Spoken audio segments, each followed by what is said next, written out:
నమస్తే, welcome to GT media. నేను మీ అంజీ. అయితే రీసెంట్గా జరిగినటువంటి స్థానిక ఎలక్షన్స్లో గ్రామ పంచాయతీలో ఎలక్షన్స్ జరిగాయి. గతంలో 10 ఏళ్ళు బీఆర్ఎస్ పార్టీ పాలన చేస్తూ తెలంగాణని బంగారు తెలంగాణలాగా తీర్చిదిద్దిన కేసీఆర్ పాలనలో ప్రతి ఊరు డెవలప్ అయింది. అయితే ప్రస్తుతం కాంగ్రెస్ గవర్నమెంట్ వచ్చిన తర్వాత 2 ఏళ్ళుగా స్థానిక ఎలక్షన్స్ పెట్టలేదు. రీసెంట్గా పెట్టారు. నూతనంగా ఎన్నికైనటువంటి సర్పంచ్లు మన రాష్ట్రంలో ఇప్పుడు ఉన్నారు. అలాగే నాగర్ కర్నూలు జిల్లా పాలెం గ్రామంలో ఉన్నాం. పాలెం గ్రామంలో రామకృష్ణ గారు బీఆర్ఎస్ పార్టీ నుంచి పోటీ చేశారు. అలాగే గెలుపు కూడా స్వాధీనం చేసుకున్నారు. ఆయనతో మాట్లాడదాం. అసలు ఇంతకుముందు ఎట్లా ఉండే, 2 ఏళ్ళుగా ఎట్లా ఉంది, నెక్స్ట్ ఏం చేయబోతున్నారు అనే విషయాలు మాట్లాడి తెలుసుకునే ప్రయత్నం చేద్దాం. నమస్తే అన్న. సార్ నమస్కారం. బాగున్నారా? బాగున్నాను సార్. ఎట్లా ఉందన్న ఈ బీఆర్ఎస్ గవర్నమెంట్ ఉన్నప్పుడు? చాలామంది నెగిటివ్గా మాట్లాడారు, కొంతమంది సగం మంది పాజిటివ్గానే ఉన్నారు. నెగిటివ్గా మాట్లాడింది ఎవరంటే ప్రతిపక్ష పార్టీ వాళ్ళు. ఏ గవర్నమెంట్ ఉన్నా ప్రతిపక్ష పార్టీ వాళ్ళు ప్రశ్నిస్తూనే ఉంటారు. పెద్ద ఎత్తున ఏంటంటే అప్పులు చేసిపోయినాడు, ఏ గ్రామాలకు అసలు అభివృద్ధి జరగలేదు, ఇలాంటి మాటలు ఎక్కువగా వినిపించాయి. పాలెం గ్రామం విషయానికి వస్తే ఎట్లా ఉన్నది గతంలో ఎట్లా ఉండే 10 ఏళ్ళు? నా పేరు బోనాస్ రామకృష్ణ సార్. నేను రీసెంట్గా సర్పంచ్ గెలుపొందాను. 10 ఏళ్ళ టీఆర్ఎస్ గవర్నమెంట్ ఉన్నప్పుడు జరిగిన పరిణామాలు నేను చెప్తాను. ఎందుకంటే టీఆర్ఎస్ ప్రభుత్వం అనేది పబ్లిక్ చాలా దగ్గరగా అయ్యింది. చాలా సందర్భాల్లో చూసుకుంటే గతంలో 40 ఏళ్ళు పాలించిన కాంగ్రెస్ కానీ టీడీపీ గవర్నమెంట్లు ఉన్నాయి. ఆ గవర్నమెంట్లు ఉన్నప్పుడు ప్రజలకు అందుబాటులో నీరు తాగడానికి నీళ్ళు లేవు. మేము మా ఊర్లో ఉడికి ఏం చేసేవాళ్ళం అంటే గ్రామ పంచాయతీ ట్యాంకర్లు పంపించేవారు. అది ఎప్పుడు వస్తుందంటే నైట్ 1 గంటలకు కానీ 2 గంటలకు కానీ తెల్లారు కానీ మధ్యాహ్నం కానీ వస్తున్నాయి. ఆ వాటర్ ట్యాంకులు వస్తాయి అనే సందర్భంలో ఒక్కొక్క రోజు నిద్ర పోయేవాళ్ళం కాదు. ఎందుకంటే వాటి కోసం మేలుకే ఉండేవాళ్ళు. గ్రామ పంచాయతీ ట్యాంకర్ పెట్టి పంపిస్తే దానికి ఒక కాలనీ మొత్తం 2-3 కాలనీలు అందరూ ఆ ట్యాంక్ కోసం ఎదురు చూసేవాళ్ళు. ఆ ట్యాంకర్ కోసం నిద్ర పడిగాములు కావచ్చు, అది ఎప్పుడు వస్తుంది, అది ఎండాకాలమా వానాకాలం చలికాలం అనేది లేకుండా ఆ వాటర్ కోసం ఎదురు చూసేవాళ్ళు. తర్వాత కిలోమీటర్లు నడుచుకుంటూ వెళ్ళి లేదంటే సైకిల్ మీద వెళ్ళి వాటర్ తెచ్చుకునేవాళ్ళు తాగునీళ్ళకి. చాలా ఇబ్బందిగా ఉండేది. కేసీఆర్ గవర్నమెంట్ వచ్చిన తర్వాత ప్రజలకు వాటర్ ఇబ్బంది లేకుండా వేశారు. ఎందుకంటే ప్రతి ఇంటికి త్రాగునీరు ఇచ్చింది. ప్రతి ఇంటికి త్రాగునీరు తీసుకొచ్చి ఈరోజు వద్దంటే కూడా ప్రతి ఒక్కరి ఇంట్లో వాటర్ ఉంటాయి. వాటర్ కోసం అయితే గతంలో చూసుకుంటే ఆడవాళ్ళు చిగలు పట్టుకో కొట్టుకునేవారు. ఆ ఆడవాళ్ళ దానిలో మొగల్లో పోయి వాటర్ పట్టుకోవాలంటే అసలు గగనం వెళ్ళే పరిస్థితి లేదు. ఆ లేడీస్ లో మనం పోలేం చేయలేం. మధ్యాహ్నం పూట వచ్చిందంటే పిల్లల స్కూల్ పని చేసుకోవాలి. ఎందుకంటే మనం చేసుకునే రైతులం పొలం పనికి వెళ్ళాలి. పొలం పని చేసుకోలేము, ఏదైనా కూలి పని పోదామన్నా కానీ పోలేని పరిస్థితి.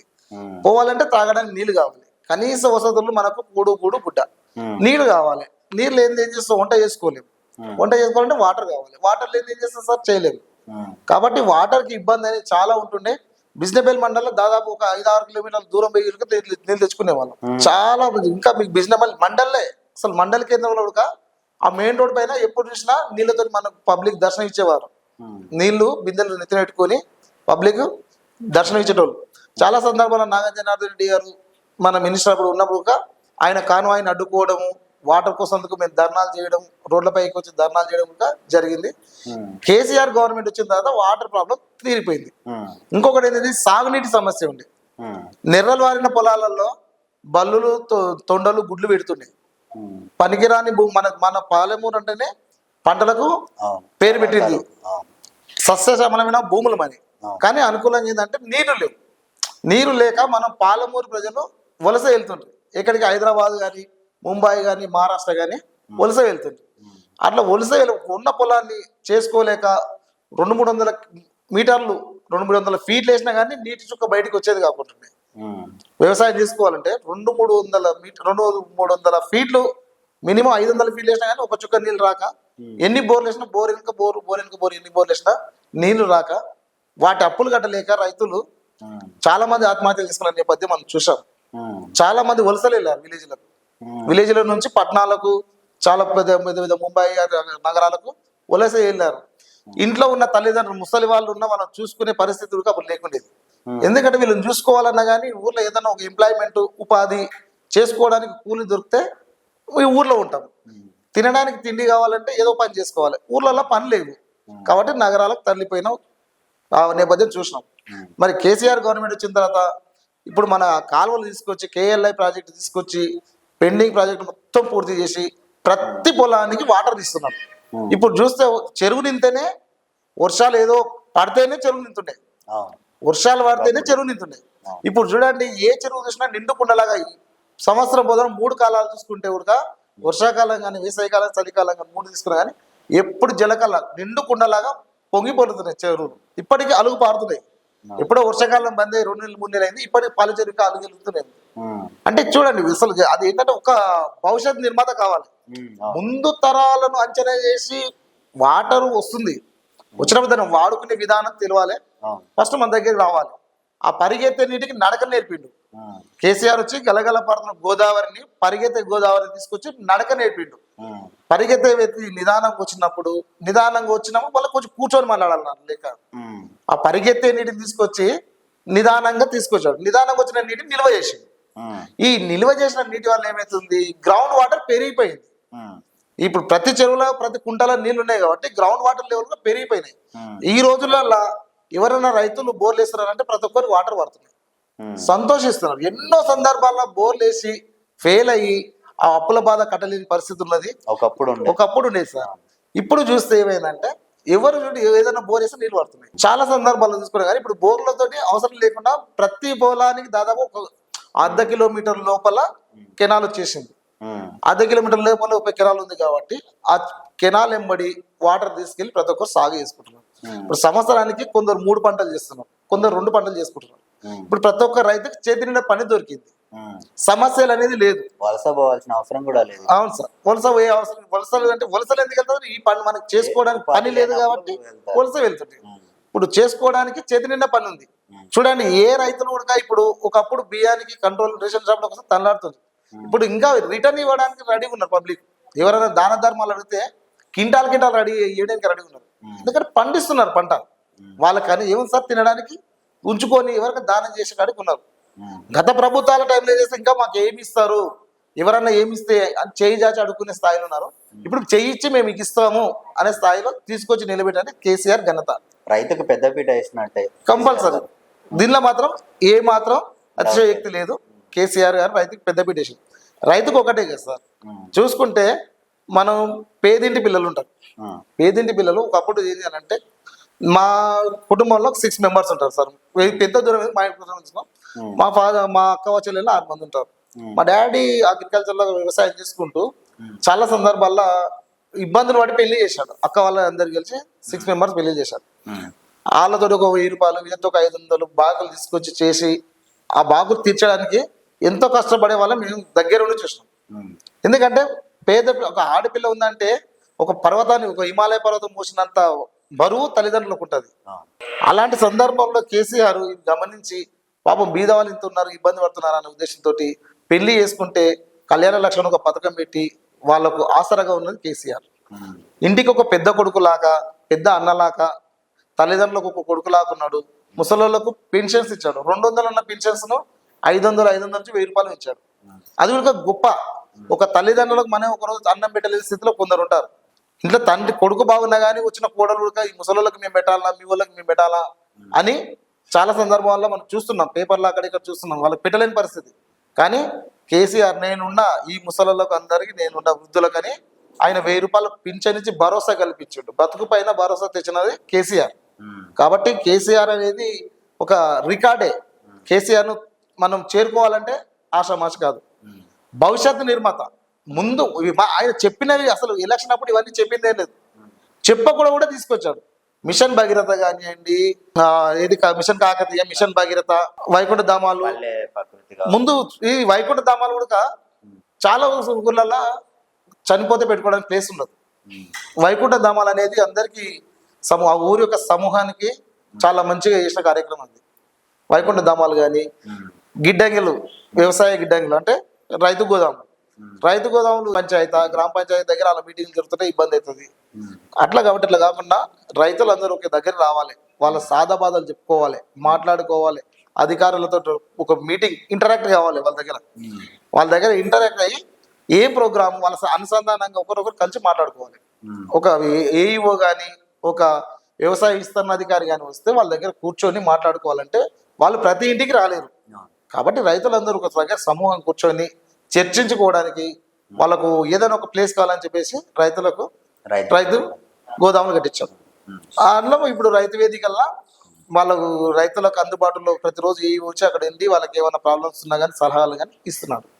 తర్వాత ఈ గోదాములు ఈ రైతు దానిలో ఇంకా అవి కొంత కేసీఆర్ చేసినా కానీ ఇప్పుడున్న గవర్నమెంట్ దాన్ని పట్టించుకొని ఈ రైతుల దగ్గర కొన్న విత్తనాలను అక్కడ పెట్టుకోవడానికి కానీ లేదంటే మార్కెట్ మన దగ్గర రాక వరకు ఈ యొక్క పండించిన పంటను పెట్టుకోవడానికి అనుకూలంగా కొంచెం చేస్తే బాగుంటది.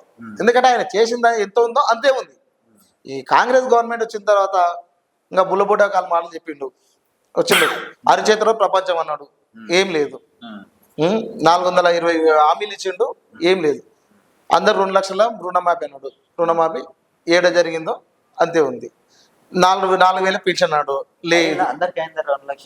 రుణమాఫీ లేదు సార్, మెజారిటీగా కాలేదు సార్. ఎన్నో నామకవాచకు ఆడ జరిగిందంటే జరిగిందని రాష్ట్ర మొత్తంగా మేము అందరికి రుణమాఫీ చేసినాము, 70% 90% చేసినాము లేదు సార్. ఇది ఓన్లీ వాళ్ళ లెక్కలు చూపించుకోవడానికి కానీ అమెండ్మెంట్ వాళ్ళు చేస్తే బయట పెట్టాలి. నేను ఈ పలానా దగ్గర ఒక జిల్లాలో మొత్తం పూర్తి చేశాను, ఒక మండలంలో పూర్తి చేశాను, లేదా ఒక విలేజ్ తీసుకొని చెప్పాలి. ఒక విలేజ్ ఉంది, ఆ విలేజ్ లో మొత్తం నేను కంప్లీట్ చేశాను, ఒక లిస్ట్ పెట్టండి బయటికి.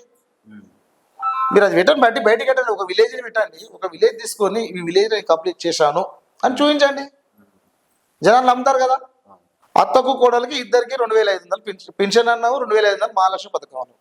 ఎంతమందికి ఇచ్చినా ఎక్కడ అమెండ్మెంట్ అవుతుంది?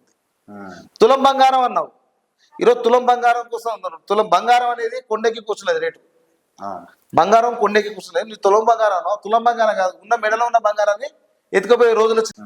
మరి ఇప్పుడు 2 ఏళ్లలో రేవంత్ రెడ్డి సర్కార్ వచ్చిన తర్వాత ప్రతిదీ మూటకమే. ఇప్పుడు అంటాడు రేవంత్ అంటాడు కేసీఆర్ అప్పులు చేసిపోయిండు, మేము ఇదే లంక బిందెలు ఉన్నాయి తీసుకొచ్చి లంక బిందెలు ఉన్నాయని వచ్చినాము తెలంగాణలో.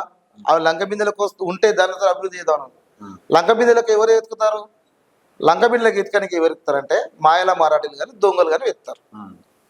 అసలు నువ్వు ఒక సీఎం రేంజ్లో ఉన్నప్పుడు లంక బిందెలు రాష్ట్రం నీకు అప్పుల తెలంగాణ ఉన్న రాష్ట్రాన్ని కేసీఆర్ తెలంగాణ అప్పుల రాష్ట్రంగా ఉన్న రాష్ట్రాన్ని ఎన్నో 10 ఏళ్లలో ఇన్ని లక్షల కోట్ల అభివృద్ధికి పనులకు ఖర్చు పెడితే నువ్వు వచ్చిన 2 ఏళ్లలో డబల్ చేసేసినావు అప్పులు. ఏం పనులు చేసావు? రుణమాఫీ ఇవ్వలేదు, పెన్షన్స్ ఇవ్వలేదు, ఇస్తానన్న 2,500 ఇవ్వలేదు, తర్వాత బోనస్ అనేది మాటనే లేదు, రైతు బంధు లేదు, కళ్యాణ లక్ష్మి లేదు, తులం బంగారం లేదు. నీ ఇచ్చిన 6 గ్యారెంటీలు ఏంటంటే తుంగలో దొరికినావు. నీకు జరిగింది ఏముంది? ఇప్పుడు దొరికింది ఒకటే, కేసీఆర్, కేటీఆర్, హరీష్ రావు వీళ్ళ కుటుంబాల మీద వాడి ఏడుస్తున్నాం. లాస్ట్ టైం మిస్ ఇండియా కోసం కొన్ని కోట్లు ఖర్చు పెట్టారు. నిన్న మొన్న మళ్ళీ ఫుట్బాల్ ప్లేయర్స్ కోసం కొన్ని కోట్లు ఖర్చు పెట్టారు. ఈ డబ్బుల వల్ల ఆ డబ్బులన్నీ ఉంటే అట్లీస్ట్ రైతులకి ఈసారి రుణమాఫీ ఇవ్వచ్చు, అవసరమైతే రుణమాఫీ ఇవ్వచ్చు, రైతు బంధు ఇవ్వచ్చు. ఈ మిస్ ఇండియా కాంటెస్ట్ కు పబ్లిక్ పేద రైతులకు కానీ నిరుద్యోగ యువతకు కానీ ఉపయోగపడింది ఏం లేదు. మీరు ఇందులో ఖర్చు పెట్టిన రూపాయి కూడా మా ప్రజలకు చెందాలి. కానీ నువ్వు దాన్ని మిస్యూజ్ చేసినావు. పబ్లిక్ నువ్వు ఉపయోగపడే కనీసం రైతు బీమా కన్నా రైతు భరోసాకి ఇచ్చినా రైతులు సంతోషిద్దారు. మీరు చెప్పినావు ఆనాటి రోజులు ఇస్తాడు మన రేవంత్ అనేది అన్నావు. 6 రోజులు తెచ్చినావు. ఎందుకంటే రైతులు కేసీఆర్ ప్రభుత్వంలో ఒక్కరోజు రోడెక్కలేదు. వాళ్ళు ఎన్ని పంటలు పండించినా యూరియా కొరత లేదు, డిఏపి కొరత లేదు, ఏం లేదు. ఈ రోజు నువ్వు ఆనాటి రోజులు తెచ్చినావు. ఎందుకంటే చెప్పులు లైన్లో పెట్టి నిలబడ్డారు రైతులు, యూరియా కోసం లైన్ నిలబడ్డారు. ఈ రోజు నువ్వు జరిగించినావు. నిజం కూడా యాక్సెప్ట్ చెప్పాలి నీకు. ఎందుకంటే రైతులు పని చేసుకోకూడదు, పొలాల్లో ఉండకూడదు, వచ్చి రోడ్ల పడి తిరిగిలాడాలి, పంచాయతీలు పెట్టుకోవాలి. ఈ పంచాయతీలు పెట్టుకోవాలి. నీకు ముందు చూపు లేదు. ఏ సీజన్ అవుతుంది, రైతులకు అందుబాటులో ఏ విత్తనాలు తేవాలి, వాళ్ళకి యూరియా సరిపడి ఉందా లేదా, అవి చేసి పెట్టుకోవాలి. ముందే సీజన్ స్టార్ట్ అయితే ముందే ప్రిపేర్ అయి ఉండాలి. నువ్వు ఒక రాష్ట్ర ముఖ్యమంత్రివి, నీకు కనీసం ముందు భవిష్యత్తు యొక్క చూపు లేకపోతే ఎలా?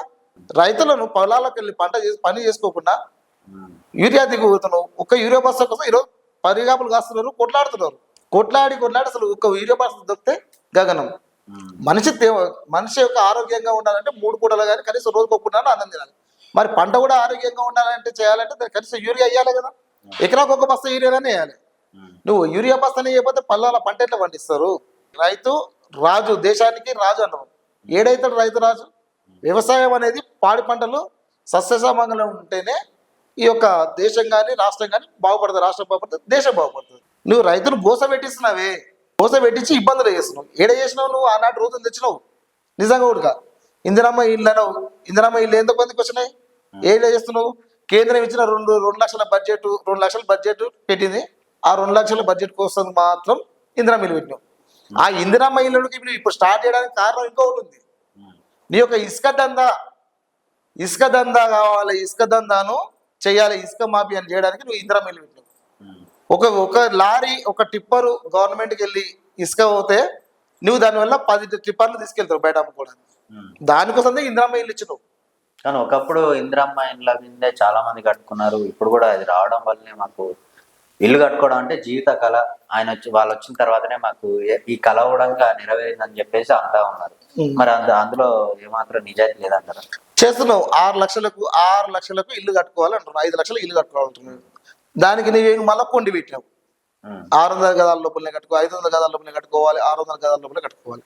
ఒక యజమాని ఇల్లు కట్టుకోవాలంటే కనీసం పిల్లల పిల్లలు వాళ్ళ కొడుకు కోడలు వెళ్ళేటట్లు కట్టుకోవాలి. అంటే మినిమం ఒక 2 రూములు అనుకూలంగా, ఒక హాలు, ఒక బెడ్రూమ్, ఒక కిచెన్, అట్లా 2 బెడ్రూమ్లు, ఒక హాల్. నువ్వు ఇచ్చిన దీనిలో పెట్టే కండిషన్లా అవి ఎవరు సరిపోతున్నాయి? నువ్వు చెప్పిన డిజైన్ కావాలి. నువ్వు ఇచ్చిన డిజైన్ ప్రకారంగా ఏంటన్నా తయారవుతుంది. నువ్వే నువ్వు ఒక మోడల్ది కట్టి చూపియాబా. నువ్వు కట్టి ప్రజలు ఇప్పుడు 6 లక్షలకి ఇల్లు కడుతున్నారా? లేదు. ఒక కాంట్రాక్టర్ వస్తుంది, దానికి నువ్వు ఇచ్చిన దానిలకు సిమెంటు, సీకు అవన్నీ రానేరావు. నువ్వు డబ్బులు ఇచ్చేవాళ్ళు అదే దానికి సరిపోయిన క్వాంటిటీ సిమెంట్ ఇవ్వాల్సినవు, సీకి ఇవ్వాల్సినవు, మెటల్ ఇవ్వాల్సింది, దానికి కావాల్సింది. 6 లక్షలు ఇస్తా అని చెప్తున్నావు. కేంద్ర బడ్జెట్, కేంద్రం ఇచ్చే లక్షలకు 6 ఇస్తా అంటున్నావు. వాళ్ళు ఇచ్చిన 2 లక్షలు నీవు ఇచ్చింది, మిగతా నీవేమి ఇవ్వవు.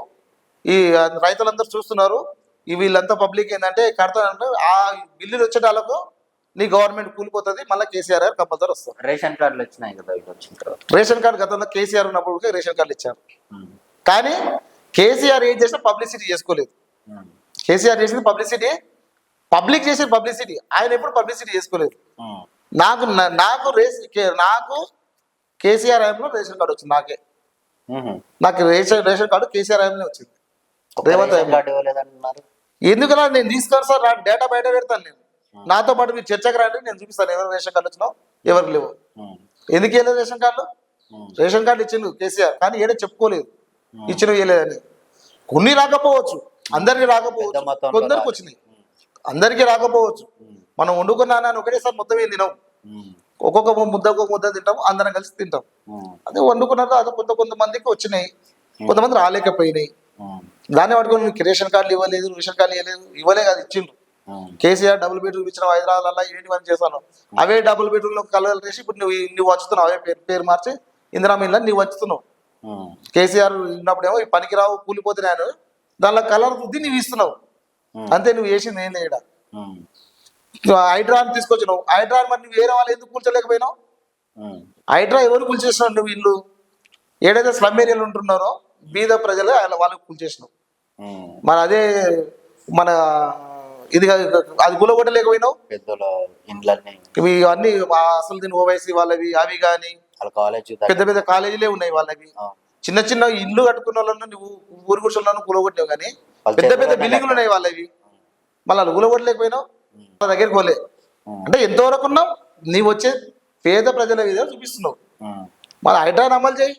హైడ్రాన్ అమలు చేసే ముందు మరి నువ్వు ప్రతి అందరికి నోటీసులు ఇవ్వాల్సినావు. నువ్వు ముందు చెబుతూ చేస్తున్నావు, ప్రజల ఆస్తులు కాపాడుతున్నావు. మరి వాళ్ళకి సరిపడా ఇక్కడ పోతుంది, సరే వాళ్ళకి పొలంలో కట్టుకున్నారు, ఎన్నో పొలం గవర్నమెంట్ ప్లేస్ కట్టుకున్నారు. దానికి ఆల్టర్నేట్ ఒక దగ్గర చూపించి కూలగొట్టచ్చు కదా. వాళ్ళ నడి రోడ్ పడేస్తే ఏమొస్తుంది? వాళ్ళ నడి రోడ్ వేయాల్సిన అసలు ఏం లేదు. వాళ్ళ గురించి చెప్పాలి, ఒక దగ్గర మీరు ఇట్లా చేసి మీతో కట్టిస్తుంది, వాళ్ళకు దానికి దగ్గర అమౌంట్ ఏదో ఇచ్చేసి ఒక దగ్గర షెల్టర్ ఇవ్వాలి. నువ్వు నడి రోడ్ మీద డైరెక్ట్ వేయకుండా ఒక షెల్టర్ ఇవ్వు. షెల్టర్ ఇచ్చిన తర్వాత ఒక 6 నెలల టైం 6 నెలల టైం ఇచ్చేది. మనం చేసుకోవాలంటే ఇల్లు కట్టాలంటే తెల్లాటాలకు సినిమాలో చేసినట్టు అద్భుతం కాదు, మ్యాజిక్ కాదు. టైం పడుతుంది. ఒక ప్రాసెస్ ఉంటుంది. ప్రాసెస్ ప్రకారం అందరికి ఇవ్వు. వాళ్ళకు వసతి కల్పించిన తర్వాత కూలగొట్టు నిజంగా అనుకుంటే. కానీ అది అందరికీ పేదోని నుంచి బలిచినోని కూడా రావాలి. నువ్వు బాగా బలిసిన వాళ్ళ ఆస్తులు ఉన్న వాళ్ళ దగ్గరికి అయితే ముట్టుకోవు. ఎందుకంటే వాళ్ళ దగ్గరికి పోతే నీ ప్రభుత్వం ఉండదు. వాళ్ళ దగ్గరికి పోతే నీ ప్రభుత్వం అనేది ఉండదు. ఎంతవరకు ఈ బీద ప్రజల పైన చూపిస్తావు నువ్వు నీ ప్రతాపం అంతా వీళ్ళ పైన. లేరు కాబట్టి వాళ్ళు ఏమనలేరు కాబట్టి, వాళ్ళకి పలుకుబడి లేదు కాబట్టి వాళ్ళకి చూపిస్తావు. సరే, మన ఊరి విషయానికి వస్తే ఈ ఊర్లో రీసెంట్ గా ఎలక్షన్స్ జరిగినాయి. ఎలక్షన్స్ టైంలో మీ మీద ఓడిపోవాలంటే ప్రతి ఊర్లో వర్గాలు ఉంటాయి. అవును. ఎలాంటి అనుభవాలు చేదు అనుభవాలు తగిలినాయి మీకు? తగిలేదు సార్. ఇది ఇక్కడ కూడా ప్రతి దానిలో, ఎందుకంటే మేము బీఆర్ఎస్ పార్టీ తరఫుకి వెళ్ళి పోటీ చేశాం. ఇంకా ఎక్కడ పోయినా అసత్య ప్రచారాలే. బీఆర్ఎస్ ప్రభుత్వం అవి చేసింది, ఇవి చేసింది, కుంభకోణం ఏడ నీ దగ్గర చూపెట్టడానికి అవి లేవు, ఏవి లేవు. నా పైన కూడా చాలా చేశారు. కానీ పబ్లిక్ అనేది మీలాంటి గుడ్డి వాళ్ళు కాదు. పబ్లిక్ అనేది వ్యక్తిని తీసుకుంటారు. డబ్బు అవి ప్రయారిటీ కాదు. పొలిటికల్కి రావాలంటే డబ్బు అనేది ఎసెన్షియల్ కాదు. వ్యక్తిత్వం, మనిషి యొక్క వ్యక్తిత్వం చూస్తారు. వ్యక్తి మాట్లాడే విధానం కానీ, పబ్లిక్లో కలిసిపోయే విధానం కానీ, అనుసంధానంగా ఉంటాడా, గ్రామాభివృద్ధికి పాటు పడతాడా పడడా, ఇవి చూస్తారు. వ్యక్తుల పైన బురద చల్లుతామా, వాళ్ళను ప్రలోభాలకు గురి చేస్తామా, వాళ్ళని బెదిరిస్తామా, లేదంటే ఇప్పుడు కొంచెం రాజకీయాలు లేనికి అవన్నీ చేస్తామా. ఒకరోజు పబ్లిక్ లేనోళ్ళు ఈరోజు పబ్లిక్లోకి వచ్చి మేము రేపు చేస్తామంటే జనాలు నమ్మరు. జనాలు గుడ్డోళ్ళు గారు, జనాలంతా తికోలు కాదు, చాలా మేధావి జనాలు. ఓటర్ అంటే చాలా మేధావి. ఓటర్ అని చాలా మేధావి. ఎందుకంటే 5 ఏళ్ళు నీకు అవకాశం ఇస్తున్నాడంటే నీవు వాళ్ళని నువ్వు 5 ఏళ్ళు కాపాడుకుంటాను ఉద్దేశంతో నీకు ఇస్తారు. ఒక్క ఓటేసి నేను ఈరోజు చూసుకుంటే నువ్వు వేసేది ఒక ఓటర్ ఒక ఓటేస్తున్నాడంటే 5 ఏళ్ళు మా ఇంటి బిడ్డలాగా ఉంటాడా, మా ఊరిని సస్యశ్యామలంగా కాపాడతాడా, అభివృద్ధి చేస్తాడా, లేదంటే అమ్ముకుంటాడా అని చూసి మంచి వ్యక్తికే తీర్పిస్తారు ఏమైనా. కాబట్టి ఈరోజు జరిగిన ఎలక్షన్లో పబ్లిక్ నా పైన చూపిన విశ్వాసం అయితే వాళ్ళకి నేను యాక్సెప్ట్ చెప్తున్నాను. ఎందుకంటే నా వ్యక్తిత్వం వాళ్ళకి నచ్చింది. నేను వాళ్ళు ఒక ఓటేసినందుకు 5 ఏళ్ళు వాళ్ళకి రుణపడి ఉంటాను. ఈరోజు పాలమూరు గ్రామ ప్రజలు కూడా నీ కుటుంబ సభ్యులే. అవును సార్. అంటే మీకు ఆ బాధ్యత ఇచ్చారు. అవును. ఈ ఊరిని కాపాడుకునే బాధ్యత కావచ్చు, ఈ ఊరికి పెద్ద దిగులాగా అభివృద్ధి విషయంలో కానీ మిగతా విషయంలో కానీ మీకు ఒక పొజిషన్ ఇచ్చారు. ఇక దాన్ని కాపాడుకోవాలి. గెలవడం ఒక ఎత్తు అయితే దాన్ని కాపాడుకోవడం ఇంకా. అవును సార్. అంటే పదవి అనేది ఒక ముళ్ళ కిరీటం సార్. పదవి అనేది చాలా మంది అనుకుంటారు ఇది రాజసింహాసనం అంటారు. రాజసింహాసనం కాదు సార్. ఎందుకంటే ఊర్లో ఉండే ప్రతి ఒక్క కుటుంబానికి మనము ఒక నౌకరి లాగా, అంటే నౌకరి అని కాదు, ఒక బాధ్యత గల వ్యక్తి లాగా మనం ఆ ఇంటికి ఆపద వస్తే నేనుండా చూసుకుంటాను అనే నమ్మకంతో వాళ్ళు మనకు ఓటేసి, ఒక ఇంటికి ఏమైనా హాస్పిటల్కి అయితే ఈయన నా ఎంబడి వస్తాడని ఓటేసి గెలిపించారు. ఏదైనా పోలీస్ స్టేషన్ సమస్య వచ్చినా కానీ చూసుకుంటాడు మా వెనుక ఉండే ఆపద ఇచ్చిండు. ఏదైనా సమస్యలు భూతాఘాతాలు కానీ అవి జరిగినా కానీ ఏ ఆపద వచ్చినా కానీ అండగా ఉంటాడని చూసు. ఎవరైనా బలవంతంగా భూములు గుంజుకున్నా ఆక్రమించినా కానీ వాటిని పరిష్కరిస్తారని చెప్పు. ఊర్లో ఉన్న సమస్యలు, తాగునీటి సమస్య కానీ, డ్రైనేజీ సమస్య కానీ, తర్వాత డ్రింకింగ్ వాటర్ కానీ, స్ట్రీట్ లైట్లు కానీ, ఈ అన్ని సమస్యలను తీరుస్తాడు. మాకు అందుబాటులో 24 గంటలు ఉంటాడు. పారిశుద్ధ్యం మంచిగా చేస్తాడు. ఊరు పరిశుభ్రంగా ఉండి చేసిండు. కాబట్టి ఈ ప్రజలు నన్ను నమ్మి అధికారం ఇచ్చినందుకు నేను ఎల్లవేళలా వాళ్ళకు అభివృద్ధి వాళ్ళ యొక్క సహకారం తీసుకొని వాళ్ళ అండతో అభివృద్ధి పనులు చేసుకుంటూ వెళ్తాను. నేను మొన్న నా ఎలక్షన్ క్యాంపెయిన్గా ఒకటే చెప్పాను సార్. నన్ను కొందరు యాదవ సంఘాల వాళ్ళు అడిగారు, మాకు 20-30 ఏళ్ళ నుంచి శ్మశాన వాటికి పోవడానికి దారి లేదన్నారు. శ్మశాన వాటికి పోవడానికి దారి లేదు. ఎవరైనా చనిపోతే పొలాల పోటీ, నాటిన ఊరిమల్ల పోటీ పోతున్నాం, మోసుకొని పోతున్నాం. ముళ్ళు ఉంటాయి, రాళ్ళు ఉంటాయి, పొలం దిగవాడినా కానీ ఒక శవాన్ని ఎత్తుకొని పోతుంటే దిగవాడుతున్నాం, నడవడానికి ఇబ్బంది అవుతుందని చెప్పుకున్నారు. నేను వెంటనే స్పందించాను. అక్కడ ఉండే ఆ రైతు, ఆ పొలంలో ఉండే రైతు దగ్గర మాట్లాడి, సార్ ఇది పరిస్థితి సార్, ఇట్లా ఉంది అది అంటే, సరే బాబు అని ఆయన ఆ రోజు స్పందించాడు. అంటే నేను సర్పంచ్ కాదు అప్పుడు, నేను జస్ట్ ఒక ఓటర్, నేను ఒక క్యాండిడేట్గా వెళ్ళి అడిగాను, సార్ ఇలా ప్రాబ్లం ఉంది సార్, మీకు కావాలంటే మీకు ఏమన్నా దాని పరంగా మ్యూచువల్ అండర్స్టాండింగ్ అయినా సరే చేద్దామని అన్నాను. లేలే బాబు నువ్వు చెప్పేది మంచిదే, నేను చేస్తానని చెప్పాడు. ఈ రోజు నేను ప్రమాణ స్వీకారం ఇంకా కానేలేదు. ఈరోజు ఆ కార్యక్రమాన్ని పూర్తి చేశాను. నేను ఆ రైతును పిలుచుకొచ్చి మార్నింగే నేను శంకుస్థాపన చేసి టెంకాయ కొట్టి ఆ జేసీబీ వర్క్ నడుస్తుంది అక్కడ. ఈ రోజు ఆ పని నేను 40 ఏళ్ళ నుంచి పెండింగ్ ఉన్న పని ఈ రోజు చేశాను. సూపర్. ఆ రోజు నేను ఇచ్చిన హామీకి నాకు ఆ కాలనీ మొత్తం అవుట్ రైట్ గా ఓట్లు వేసారు. నాకు బీసీ సామాజిక వర్గం నాకు అందరు కూడా ఈ వ్యక్తికి వేయాలని నాకు చేశారు. ఒక ఆంజనేయ స్వామి టెంపుల్ పైన కూర్చొని వాగ్దానం చేశాను. కంపల్సరీ నేను మీ బిడ్డలాకుంటాను, మీకు సహాయపడతాను, కంపల్సరీ చేస్తానని చెప్పాను. ఈ రోజు నా ప్రమాణ స్వీకారం రేపు ఉంది. ఈ రోజు నేను దాన్ని కంప్లీట్ చేశాను. ఆ పని మీ బాధ్యత ఆల్రెడీ ఇప్పుడు ఫస్ట్ స్టార్ట్ అయింది. స్టార్ట్ అయిపోయింది. శ్రీకారం ముందే స్టార్ట్ అయిపోయింది. ఇంకోటి నా బాధ్యత ఓటేసినప్పుడే అయిపోలేదు అనుకోను. నేను ఒక ఇంటికి 4-5 సార్లు తిరిగాను, నాకు ఓటేయండి నేను మీకు చేస్తానని. కొందరు ఏం చేస్తారంటే గెలిచిన తర్వాత మళ్ళీ తిరిగి చూడరు. నేను ఇంటింటి కార్యక్రమం మళ్ళీ ప్రతి ఇంటికి గెలిచిన తర్వాత ఒక 5 days మళ్ళీ రోజు ఒక కాలనీకి వెళ్ళి కృతజ్ఞత కార్యక్రమం చేపట్టాను. ప్రతి ఇంటికి వెళ్ళి నాకు ఓటేసి గెలిపించానమ్మా, మీకు థ్యాంక్స్, ధన్యవాదాలు చెప్పుకుంటూ ప్రతి ఇంటికి వెళ్ళాను. వాళ్ళందరూ కూడా అయా ఎప్పుడైనా ఓట్లు ఇచ్చుకొని మళ్ళీ ఇక్కడ ముఖం చూపించిన వాళ్ళు లేరు, కానీ నువ్వు ప్రతి ఇంటికి మళ్ళీ వచ్చి అడుగుతున్నావు, ఏమైనా ఎలక్షన్ మళ్ళీ ఉన్నాయా అంటున్నారు. మళ్ళీ ఎలక్షన్లు కాదు, మీరు నాకు ఓటేసి గెలిపించిండ్రు, కృతజ్ఞత అని అందరికి పోయాను. అది నిన్ననే ఒక టీవీలో కూడా ప్రసారం కూడా అయ్యింది. కాబట్టి ప్రజలు నాకు నమ్మినందుకు వాళ్ళకి 100% రెస్పాన్సిబిలిటీ తీసుకొని ఊరి అభివృద్ధి కార్యక్రమాలను కంపల్సరీ చేస్తాను. దీనిలో మాత్రం ఎలాంటి సందేహం లేదు. ప్రజలకు నేను ఈ సభాముఖంగా కంపల్సరీ తెలియజేస్తున్నాను. రైట్. అయితే కాన్స్టిట్యున్సీ వైపు తీసుకుంటే మర్రి జనార్దన్ రెడ్డి గారు గతంలో 2 సార్లు ఎమ్మెల్యేగా గెలుపొందారు, అభివృద్ధి కూడా చేశారు. కానీ ఈసారి కూచుకుల రాజేష్ రెడ్డి గారు వచ్చారు. మరి ఆయన మీద వ్యతిరేకత స్టార్ట్ అయిందా, లేకపోతే వీళ్ళ ఇచ్చిన హామీల కోసము వీళ్ళని గెలిపించారా? ఇప్పుడు ఈయన పాలన ఎట్లా ఉంది? గతంలో ఎమ్మెల్యే గారు ఉన్నప్పుడు, మాజీ ఎమ్మెల్యే ఉన్నప్పుడు అది ఎట్లా ఉంది? మర్రి జనార్దన్ రెడ్డి గారు వాస్తవంగా మంచి నాయకుడు. ఎందుకంటే ఆయన చాలా కష్టపడుతూ పైకి ఎదిగిన వ్యక్తి. ఆయన గతం తీసుకుంటే ఒక స్టూడెంట్స్ కానీ ఒక ఏదన్నా ఒక కోచింగ్లో ప్రిపేర్ అవుతున్న వాళ్ళు, ఒక గ్రూప్స్ ప్రిపేర్ అవుతున్న వాళ్ళను ఆయన వాస్తవానికి ఆయన చరిత్ర ఆధారం తీసుకొని ఒక ఎయిమ్తో చదవచ్చు. ఎందుకంటే ఆయన నిరుపేద కుటుంబంలో పుట్టిన వ్యక్తి, హైదరాబాద్ పోయి ఏదో చిన్న వ్యాపారం ఒక కంపెనీలో పని చేసుకుంటూ అలాగే ఆయన ఎదుగుతూ ఈరోజు ఒక కొంత డబ్బులు సంపాదించిన వ్యక్తిగా మంచి ఉన్నత స్థితిలో చిరబడ్డాడు. అంటే చాలా కష్టపడుతూ వెళ్ళిన వ్యక్తి. రాజకీయ ఆయన డబ్బు సంపాదించినాక ఈ డబ్బు ఇంకా డబుల్ చేయాలని ఆశ లేదండి.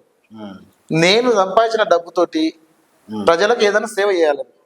సేవ చేస్తే అందరూ ఏంటంటే మామూలుగా ఆయన ఎమ్మెల్యే కాకముందుకే ఒక ఇంట్లో ఆడపిల్ల పెళ్లి అవుతుందని ఎవరైనా కార్డు తీసుకొని వెళ్తే వాళ్ళకి డబ్బులు ఇచ్చారు చాలా సందర్భాలు. ఎమ్మెల్యే కాకముందుకే సార్ ఇట్లా మా ఇంట్లో ఆడపిల్ల ఉంది పెళ్లి చేస్తున్నా అంటే ఆయన పెళ్లి పత్రిక తీసుకుని ఆయన దగ్గరికి పోతే డబ్బులు ఇచ్చి పంపిస్తుంది. ఈ పెళ్లికి నాకు కట్నం అనుకోండి ఏదన్నా అనుకుని చేస్తుంది. అంటే ఇట్లా చేసుకుంటూ వస్తే జనాలు ఆయన పైన ఉల్టా చెప్పారు, డబ్బులు ఉన్నాయో చేస్తున్నాడు, డబ్బులు ఉన్నాయో చేస్తున్నాడు అని ఉల్టా అని చెప్పి. ఇట్లా కాకుండా ప్రజలకు అందుబాటులో అంటే ఆయన దగ్గరికి పోవాలంటే అప్పుడు కొందరు తెలిసిన వాళ్ళు మాత్రమే పోతుంటారు. అధికారం లేనప్పుడు అలా చేస్తే, అధికారంలో ఉంటే ఇంకెంత చేయొచ్చు అంటే పబ్లిక్ అధికారం అయితే ఆయన అధికారం రావడానికి కారణం ఏంటంటే పబ్లిక్ ఎక్కడో తెలిసిన కొంతమంది తెలిసిన వాళ్ళు మాత్రం నా దగ్గరకు వచ్చి డబ్బులు తీసుకోపోగలుగుతున్నారు పెళ్లికి. అదే నేను అందుబాటులో ఉండాలంటే వీళ్ళకి నేను దగ్గర ఉండాలి. వీళ్ళకి దగ్గరగా ఉండాలంటే ఏం చేయాలి, ఒక పొలిటికల్ బేస్ తీసుకొని వాళ్ళని ప్రజాక్షేత్రంలో ఉండాలనుకున్నాను. ప్రజాక్షేత్రంలో ఉండాలని ఎమ్మెల్యేగా ఒకసారి టీడీపీకి వెళ్ళి పోటీ చేసిండు. ఆ సందర్భాలలో కొన్నిసార్లు ఆయన ఓటమి చేసిండు. తర్వాత ఇంకా పబ్లిక్ ఇంకా దగ్గర అవుతూ ఆయన ఎక్కడ కూడా ఓడిపోయిన ఇంట్లో కూర్చొని ఎమ్మెల్యే కాక ముందుకే పేదింటి పిల్లలకు పెళ్లిళ్ళు చేసి మనం ఒక పెళ్లి చేయాలంటేనే ఒక ఇల్లు కట్టి చూడాలి, పెళ్లి చేసి చూడాలని ఎందుకంటే సామెత ఉంది. ఇల్లు కట్టి చూడు, పెళ్లి చేసి చూడాలి. ఒక ఇంట్లో పెళ్లి చేసి సంవత్సరం మొత్తం అప్పే అంటారు. ఎందుకంటే మనం వీళ్ళు మిడిల్ క్లాస్ పీపుల్స్ కావాల్సి వీళ్ళ దగ్గర ఒక పెళ్లి చేయాలంటే చాలా కష్టాలు ఉంటాయి. తర్వాత ఒక ఇల్లు కట్టాలంటే ఆ ఇల్లు మొత్తం సంవత్సరం మొత్తం అప్పులనే ఉంటారు. వాళ్ళు అప్పులు చేసుకొని కట్టాలి. మరి అలాంటి తరుణంలో మర్రి జనార్దన్ రెడ్డి గారు వచ్చి ఓ ఎమ్మెల్యే కాకముందుకే పెళ్లిళ్ళు చేశారు, పేదింటి పిల్లలకు పెళ్లిళ్ళు చేశారు. ఆ రోజుల్లో ఆయన సహాయమైనంత బడి బాసాన్ని ఇచ్చేసి తాలిబుట్టి ఇచ్చేసి అన్ని చేసి పెళ్లిళ్ళు చేశాడు. ఒకసారి వచ్చి తొలిచాడు అందరికి. గొప్ప వ్యక్తి. తర్వాత ఎమ్మెల్యే అయిన తర్వాత కొందరు అధికారం వస్తే అహంకారం పెరిగిపోతుంది. ఇంకా నాకు అధికారం వచ్చి నాకేముంది అన్నాడు. కానీ ఆయన 3 పర్యాయాలను పెళ్లి చేశాడు. ప్రతిసారి ఆ పెళ్లిళ్ళు ఎలా ఉంటాయంటే నా భూతో నా భవిష్యత్ కాలంలో ఎవరు చేసుకోనంత ఘనంగా చేసిండు. ఒక పేదవాని పెళ్లి అంటే మనం ఆ కాలనీ లేదంటే ఆ ఊరు వరకు చేసుకోగలుగుతాం. కానీ కన్నీ విని ఎరిగిన రీతిలో పెళ్లిళ్ళు చేసుకున్నామంటే అసలు గాడ్ ఆఫ్ మర్రి జనార్దన్ రెడ్డి అంటే గాడ్. చాలా అదే టైంలో అందరికి కళ్యాణ లక్ష్యాలు ఆయన చేయించడం, అన్నీ ఉండి మొత్తం ఆయన చేయించడం, మళ్ళీ ఎక్కడ తిరగకూడదని పెళ్లికి సారే బట్టలు ఎన్నుకొచ్చిన తల్లిదండ్రులు కాలు కడిగినందుకు అవి ఎన్నుకొచ్చిన వాళ్ళకి అందరికి ఇచ్చి పెళ్లి చేసుకుని వెంబడే మళ్ళీ ₹1,00,000 చెక్ కట్నం చేతిలో బట్టి కళ్యాణ లక్ష చెక్ ఇచ్చి బడి బాసన్లు ఇచ్చి వాళ్ళ ఇంటికి పెళ్లి అయినాక ఆ వేరు కాపురం పెడితే ఇబ్బంది పడకూడదనే ఉద్దేశంతో ఆ సామాన్లు కూడా సామాన్లు ఇప్పించేసి డబుల్ కార్డ్ మంచం ఇచ్చేసి బీరువాలు ఇచ్చేసి ఇచ్చిందంటే మన ఇంట్లో ఆడపిల్లకి ఇవ్వాలంటేనే కట్నం ₹10 తగ్గిద్దామా ₹50 తగ్గిద్దామా ₹1000 తగ్గిద్దామని ఆలోచన చేస్తాం. కానీ ఇలాంటివి ఏమి లేకుండా అడుగు ముందుకే అన్నయ్యి నాయనయ్యి పేదింటికి పెద్ద కొడుకు లాగా అయ్యి మామయ్య అయ్యి ఇవన్నీ ముందర చేసినట్టే దట్ ఈస్ మరి జనార్దన్ రెడ్డి. ఇంకా డెవలప్మెంట్ పరంగా తీసుకుంటే చూద్దాం, నాగర్ కర్నూలులో గత 40-30 సంవత్సరాల నుంచి లేనిది మర్రి జనార్దన్ రెడ్డి సార్ వచ్చిన తర్వాత ఏ రోడ్లు చూసినా ఇప్పుడు చూడండి, ఏదైనా కింద పోతే ఎత్తుకోవచ్చు. రోడ్లు చూడండి, ఇంతకుముందు గతంలో ఏదంటే నాగర్ కర్నూలుతో మురికి ఎక్కడైనా విపరీతమైన స్మెల్ మురికి ఉంటుండే, అసలు పోవాలంటేనే దుర్గంధం వెదజల్లుతుండే. ఇప్పుడు మీరు ఓన్లీ సస్యశ్యామలంగా ఎంత బాగా కనిపిస్తుంది. మంచి రోడ్లు కానీ లైటింగ్ కానీ కలెక్టర్ బిల్లింగ్ తీసుకొచ్చి ప్రజలకు అందుబాటులోకి. తర్వాత ఇప్పుడు మరీ ఓడిపోయినా కానీ ₹5 అన్నం పెడుతున్నారు. ఎంతో మంది జిల్లా కేంద్రానికి ప్రతి సమస్య కోసం జిల్లా కేంద్రానికి నలుమూల గ్రామాల నుంచి పబ్లిక్ వస్తారు. వాళ్ళ దగ్గర డబ్బులు ఉంటాయి ఉండవు, పోవడానికి ఛార్జీ కూడా ఉండవు. తెచ్చుకుంటే హోటల్ కూడా తినాలంటే ఏ హోటల్ కొనా ₹100 తక్కువ భోజనం రాదు. వాళ్ళు ఏం చేస్తారంటే ఆకలి చంపుకొని పని చేసుకోవడానికి పని అవుతుంది కాదు, ఆకలి చంపుకొని ఇంటికి వెళ్ళలేని పరిస్థితిలో కొందరు ఉంటారు. కానీ ఈరోజు మర్రిజనార్దన్ రెడ్డి ₹5 క్యాంటీన్, మర్రన్న క్యాంటీన్ ఎంతో మందికి ఆకలి తీరుస్తుంది. ఇది ఓన్లీ టిఆర్ఎస్ క్యాండిడేట్లకి అని పెట్టలేదు. ఎవరన్నా రాని పబ్లిక్ అన్నదాత సుఖీ భవానే నినాదం గొప్పది. ఆయన ఏంటంటే నలుగురికి అన్నం పెట్టాలి ఆయన కృతనిశ్చయంతో ₹5 క్యాంటీన్ పెట్టిండు. అదేదో ఆయన పొలిటికల్ కోసం పెట్టలేదు, అందరికి అన్నం పెడదాం. పొలిటికల్ లేడు, ఓడిపోయాడు. ఆయన పబ్లిక్లో ఇప్పటికి జరుగుతూనే ఉంది. ఆయన వచ్చినప్పుడు చెప్పాలి, నిరుద్యోగ యువతకు 2-3 సార్లు కానిస్టేబుల్ కోచింగ్ ఇప్పించాడు, డిఎస్సి కోచింగ్ పెట్టిండు. డిఎస్సి కోచింగ్ నాగర్ కర్నూలులో పెట్టిండు, పాలెంలోకి పెట్టిండు. పాలెంలో డిఎస్సి కోచింగ్ పెట్టినప్పుడు నేనే తీసుకున్నాను దగ్గరగా ఉండి. ఫ్యాకల్టీని తీసుకురావడం కానీ, ఆ భోజన సదుపాయాలు కానీ, అవి కానీ ఇవి కానీ నేనే చూసుకున్నాను. ప్రతి ఒక్కరికి హై క్వాలిటీ మెటీరియల్ మంచి ఎక్స్పర్ట్ అయిన లెక్చరర్స్ తీసుకొచ్చి డిఎస్సి కోచింగ్ పెట్టించాడు, గ్రూప్ 1 కోచింగ్ పెట్టించాడు యువతకు. తర్వాత ఆడవాళ్ళకు చూసుకుంటే పెళ్లిళ్ళు పేరెంటాలు చేయించాడు మంచిగా. నాగర్ కర్నూలు ఒక మినీ ట్యాంక్ బండ్ చేసాడు. మినీ ట్యాంక్ బండ్ అంటే ట్యాంక్ బండ్ అంటే చాలా వరకు విలేజ్లో ఉండే వాళ్ళకి తెలియదు. ట్యాంక్ బండ్ అంటే ఎట్లుంటది అని. పట్నం పోయే వాళ్ళకి ట్యాంక్ బండ్ తెలుస్తుంది. విలేజ్లో వాళ్ళకి ట్యాంక్ బండ్ అంటే ఏంటి అసలు, ట్యాంక్ ఏంది బండి ఏంది అంటే ట్యాంక్ బండి ఏంది అంటే చేసే ముందు కూడా కొన్ని దుష్ప్రచారాలు కూడా చేశారు. ఏంటికయ్యా ట్యాంక్ బండ్ అవసరమా, దీనికి ఆడ బుద్ధుడు అవసరమా చెరువులో, దాని బదులు ఇంకేదైనా చేయవచ్చు కదా అన్నట్టుగా మాట్లాడు. కానీ ఏ పండుగ వచ్చినా కూడా ఇప్పుడు ఆడికి వెళ్తాం. అవును, ఎందుకంటే ఒక సామెత ఉంటుంది. ఒక పూజారి వస్తాడు, పూజారి వచ్చి ఒక అడుక్కునే వాళ్ళ ఇంటింటికి వచ్చి రోజు అడుక్కుని వెళ్తారు. ఒక ఆమె రోజు పెడుతుంటదంట, పెట్టి ఒక ఆమె రోజు పెట్టదంట. ఇంకా పెట్టదు కానీ పెట్టడానికి ఒక రోజు పెట్టదంట. ఆ పెట్టకపోయా కానీ పెట్టడానికి ఏమైంది ఇప్పుడు పోయిందంట. అంటే మర్రి జనార్దన్ రెడ్డి గారు మస్తు చేసుకుంటూ చూడు. అసలు ట్యాంక్ బండ్ అనేది ఏంటంటే మన యొక్క జిల్లా ఉనికిని చాటుకోవాలి. మన జిల్లా ఉనికిని చాటుకోవాలంటే మంచి చెరువు ఉంది, చెరువు నీళ్ళు పోదు. ఇంతకుముందు నీళ్ళు వస్తుంటే పక్కకెళ్ళి పోవడానికి రావడానికి ఇబ్బందిగా ఉంటుంది. మన ఒక ట్యాంక్ బండ్ అని ఒక నిర్మించి వచ్చిన పబ్లిక్ కాలక్షేపం కావాలని కొంచెం కూర్చోవడానికి కానీ, పొద్దుగాల లేసి వృద్ధులు రిటైర్డ్ ఎంప్లాయీస్ వాళ్ళు వాకింగ్ చేసుకోవడానికి కానీ మంచి గార్డెన్ పెట్టిండు, పిల్లలకు ఆడుకోవడానికి ఆట వస్తువులు పెట్టిండు, యువత శరీర దారుణ్యం కోసం అక్కడ కొన్ని వ్యాయామ పరికరాలకు అమర్చిండు. మరి ఇంతమందికి వస్తుంది. ప్రతి పండగ వస్తే పబ్లిక్ ఏదో ఒక సందర్భంలో కలుసుకోవాలి. అక్కడ మళ్ళీ బతుకమ్మ ఘాటు పెట్టేసి అందరూ అక్కడ వచ్చి బతుకమ్మ ఆడుకోవడానికి. ఇది మన కల్చర్. అంటే సాంప్రదాయాలను మర్చిపోకూడదు. సంస్కృతి సాంప్రదాయాలు మనిషి విలువలు పెంచుతాయి. సంస్కృతి సాంప్రదాయాల కోసం మాత్రం అక్కడ ట్యాంక్ బండ్ నిర్మించి ఇది మన సంస్కృతి సాంప్రదాయాలు. ఇక్కడ అందరం మనం ఏదన్నా పండగలు వస్తే ఇక్కడ కూర్చోవాలి అని చేసుకోవాలనే ఉద్దేశంతో అది చేసిండు. ఇవి కళలు, ఈ కళలు తరిగిపోకూడదు అని చేసిండు. వీళ్ళలాగా మాయమాటలు చెప్పి కాలేదు. సరే, ఆయన పైన కొంత వ్యతిరేకత ఏంటంటే ఇక ఇప్పుడు ఈయననేనా, అది జరిగింది ఎందుకంటే వాస్తవానికి ఈయన అని కాదులే, కానీ గవర్నమెంట్ వరుసగా ఎప్పుడు మూడు సార్లు ఇవ్వలేదు, ఇస్తే ఇంకా బాగుండదు అనే ఉద్దేశం. ఒకసారి మార్చాలి, మార్పు కావాలనే ఉద్దేశంతో మర్రి జనార్దన్ రెడ్డిని మార్చారు. కానీ ఆయన వ్యక్తిగతంగా చెడ్డోడని కాదు. ఈ రోజు పబ్లిక్ బాధపడుతున్నారు, అబ్బా మా మర్రన్న ఎక్కడ పోతే మర్రన్న పేరు పెట్టి పిలిస్తే మా దగ్గరికి వచ్చేటోనివి, ఈ రోజు నువ్వు లేవు, కందనూలు నువ్వు పోయిన తర్వాత ఏడుస్తుంది కందనూలు. ఆ ఎమ్మెల్యే పేరులకు సగం మంది తెలియదు ఇప్పటికి. మీ ఎమ్మెల్యే ఎవరంటే మర్రి జనార్దన్ రెడ్డి అంటారు చాలా మంది అడిగితే. ఆ ఎమ్మెల్యే ఏడున్నాడో ఎవరికి అందుబాటులో ఉన్నాడో తెలియదు. కాబట్టి పబ్లిక్ లో అనుసంధానంగా 24 గంటలు పనిచేసిన మర్రి జనార్దన్ రెడ్డి గారు చాలా మృదు స్వభావి, అందరితో కలిసిపోయే వ్యక్తి, చాలా మంచి తత్వం ఉన్న వ్యక్తి. కాబట్టి రాజకీయాల్లో ఉండాలంటే మంచి విలువలు ఉండాలి, మంచి ఎథిక్స్ తోటి రావాలి, పబ్లిక్ సేవ చేయాలన్న దృక్పథంతో రావాలి. కానీ సంపాదించుకోవాలి, దాపెట్టుకోవాలి అనే ఆశతోటి వచ్చిన వ్యక్తి మర్రి జనార్దన్ రెడ్డి మాత్రం కాదు. ప్రజా శ్రేయస్సు కోసం, ప్రజల కోసం నేను సేవ చేయాలని వచ్చిన సద్భావంతో వచ్చిన వ్యక్తి మాత్రమే మన మర్రి జనార్దన్ రెడ్డి గారు.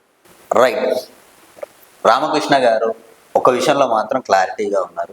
రాజకీయాల్లోకి రావాలి అని అంటే సంపాదించుకోవడానికి కాదు, ప్రజలకి సర్వీస్ చేయాలి, ప్రజల కోసం, ప్రజలతో ఎనీ టైం వాళ్ళకి ఏదైనా సమస్య వచ్చిందంటే వాళ్ళతో పాటు ఉండి వాళ్ళ ఇంటి పెద్ద బిడ్డగా ఉంటూ వాళ్ళ దగ్గర వాళ్ళ సమస్యల్ని పరిష్కారం చూపించాలి, వాళ్ళతో పాటే ఉండాలి అని చెప్పేసి ఒక క్లియర్ కట్గా చెప్తా ఉన్నారు.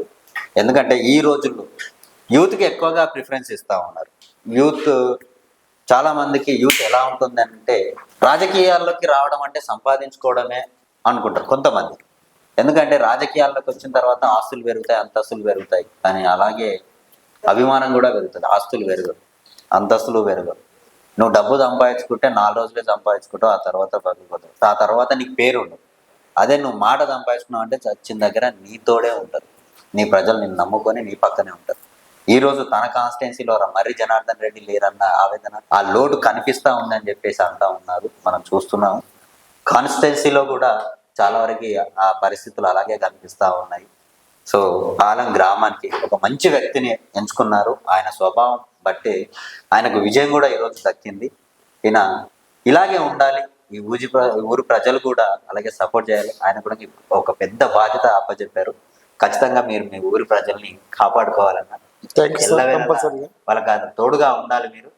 అది ఎందుకంటే ఈసారి మీరు చేసిందే నెక్స్ట్ జనరేషన్ చెప్పుకోవాలి. అన్న ఉన్నప్పుడు ఇట్లా చేసిండు, ఇలా ఉండే, డబ్బుల కోసం కాదు, ఆయన ప్రజల కోసం సేవ చేసిండు అన్న మాట వచ్చిందంటే చాలు.